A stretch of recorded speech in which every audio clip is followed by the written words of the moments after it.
Magandang hapon po mga kalingap, mga ate, mga kuya, mga ka-OFW. Yan, tayo po ngayon ay nandirito sa isang sementeryo upang ah, magbigay respeto tayo sa dati nating kasamahan na si Brother Paas. Yan. Binisita ko po kasama si Birador, si Brother Paas. Yan, para mag-aalay ng konting dasal, panalangin sa kanya pong labi dito sa kung saan siya nakahimlay. So, ayan po mga kalingap, tara na po. Ayan po si Birador.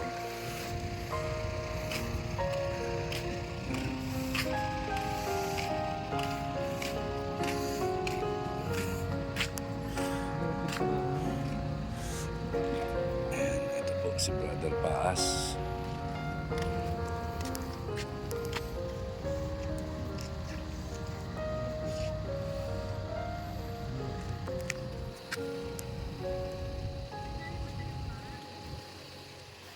Yan, hiling po natin sa Panginoon na kung saan man siya naroroon ay bigyan siya ng kapayapaan at kaligayahan. At siya po ay mananatiling bahagi ng Team Kalingap. Yan, siya po yung isa sa pinakauna naging Kalingap partner. Yan, siya po yung isa, kasama niya si Engineer Agul. Yan, sila po yung magpartner. Kung tutuusin po, sila yung unang-unang mga Kalingap partner bago po kami. Yan.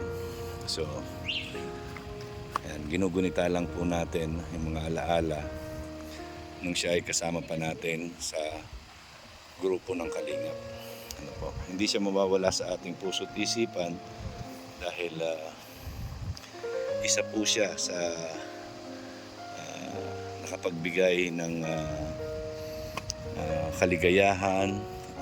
Siya po ay ang kilalang tagabasbas ng bahay kada ribbon cutting sa Kalingap.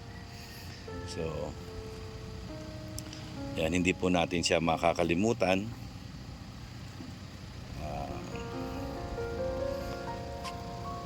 Kahit na gaano katagal pa ang lumipas dahil siya isang bahagi o siya ay naging bahagi ng Kalingap. Ano po? Yan po. Yan siya. Brother Paas.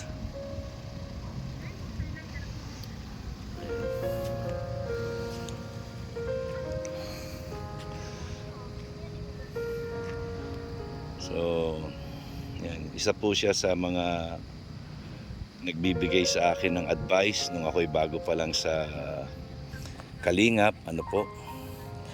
Siya po yung nangangaral sa akin kapag nakikita niyang medyo may nagagawa akong hindi tama.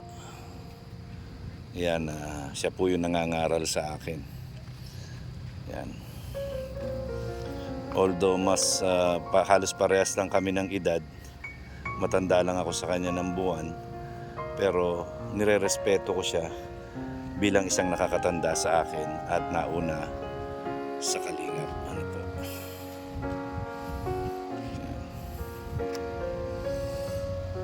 Sa katunayan nga, nung naglipat siya ng bahay ay sabay pa kami. Nakiusap siya sa akin, sabi niya, Kuya Mel, baka pwede mong pag-drive mo ako na maglilipat ako sa December 18. Sabi ko, sige. Ayan, maglilipat din ako nung araw na yon, pero mas minabuti ko na samahan ko muna siya. So, kasama po kami dalawa, naghakot kami, yan, kasama ang ibang team sa Kalingap. Yan, naghakot kami ng mga gamit, December 18, then pagkagabi, yun po, hinakot ko naman yung mga gamit ko dahil lumipat na ako doon sa bahay ko. Yan, so, at ang hindi ko makakalimutan ng mga alaala namin ni Brother Paas ay yung niyaya niya ako na kumain. Nasabi niya, baka daw pwede ko siyang dalhin doon sa nag-viral ko na kinainan ko ng pansit. So dinala ko po siya doon. Then kumain kami. Sabi ko, i-vlog mo. Nag-vlog po siya. And then every time na meron siyang gustong kainin, niyayaya niya ako kung pwede daw yayain ko naman siyang kumain. Sabi ko, sige, kain tayo ng masarap na lomi. So dinala ko po siya sa mga alam kong mga kainan na masasarap. Ano po? Yan po ay yung bago siya pumanaw, no? Yan po yung mga kahilingan niya sa akin. Yan, masaya naman ako na napagbigyan ko po siya sa mga kahilingan niya. Ayan. Mirador, ano masasabi mo? Yan napasyalan natin si Brother Paas ngayon. Sa akin, naalala ko kay Brother Paas yung everyday na nagsisend sa akin siya ng sa Bible Verse. Bible verse. Bago pag nakikita niya ako, laging paalala niya sa akin, laging sinasabihan niya ako na malaging manalig sa Panginoon, yung mga ganong bagay ba, encouragement lagi yung inasabi ni Brother Paas. Hindi man ganun katagal na kami nagkasama dito sa Daet, pero nasa abroad pa man ako ay marami na siyang isinesend sa akin ng kung ano-ano mga aral, kung ano-ano mga dapat matutunan sa Panginoon. Yan. So hindi lang pala ikaw yung sinasabihan niya, kasi ako madalas din niya akong dinadala ng Bible verse. And then every time na meron siya napupuna sa akin na dapat baguhin ko, pinapaalalahanan niya ako lagi. Yun ang laging inaanan niya sa akin. Parang naging isang kuya siya sa atin. Di ba? Kaya noong nandyan ako, na kaunting oras man lang kami magkasama, close kami kasi alam ko yung kanyang hangarin na madala ako doon sa mga bagay-bagay na tama, no? Yung mga pananaw na malalaman natin na nakapokus tayo sa Panginoon. Pero ba, yun ang nagawa ni Brother Paasa. So, ngayon naisip ko na puntahan natin, pasyalan natin si Brother Paas, kasi kahit wala na siya, mananatili pa rin siyang buhay sa puso natin dahil isa siya sa naging haligi o pader ng Kalingap. Yes, totoo yan. Sabi ko nga kahit anong tagal, hanggat nandito ang Kalingap, nasa puso ng mga Kalingap partner si Brother Paas. Sabi Yun ko din nga, yung maganda, Kuya Mel, kapag ikaw ay isang mabuting tao, kahit na wala ka na, naaalala ka pa rin.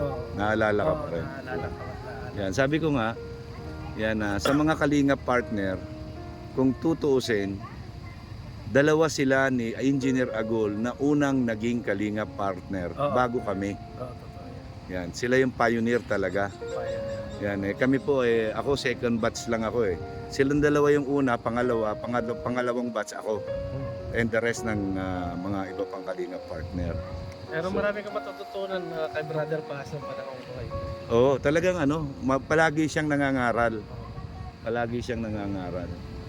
Although kung minsan alam mo yung meron siyang kakulitan, pero maiintindihan mo naman siya. Maiintindihan mo siya. Yan, mahilig yan maglambing.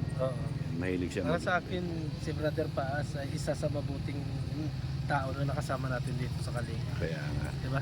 Kaya sabi ko nga, kahit ano ang mangyari, si Brother Paas, laman ang puso natin. Tama. At saka ng mga viewers, di ba? Oo, tama. Okay, ayan po mga Kalingap, mga ate, mga kuya.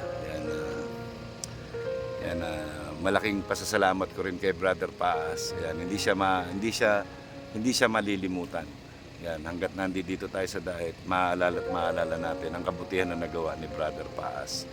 Ayan, hindi lang po nung buhay pa siya, maski hanggang ngayon nadadala pa rin natin yung mga pangaral na ibinibigay sa atin. So, ayun po, yan, muli sa pagdalaw namin ito, Brother Paas, sana'y gabayan mo kami, isama mo kami lagi sa panalangin kahit na kung nasaan ka man, yan, panalangin mo na lagi kami maging ligtas at maging masaya sa lahat ng aming gagawin. Maraming salamat sa iyo, Brother Paas. God bless.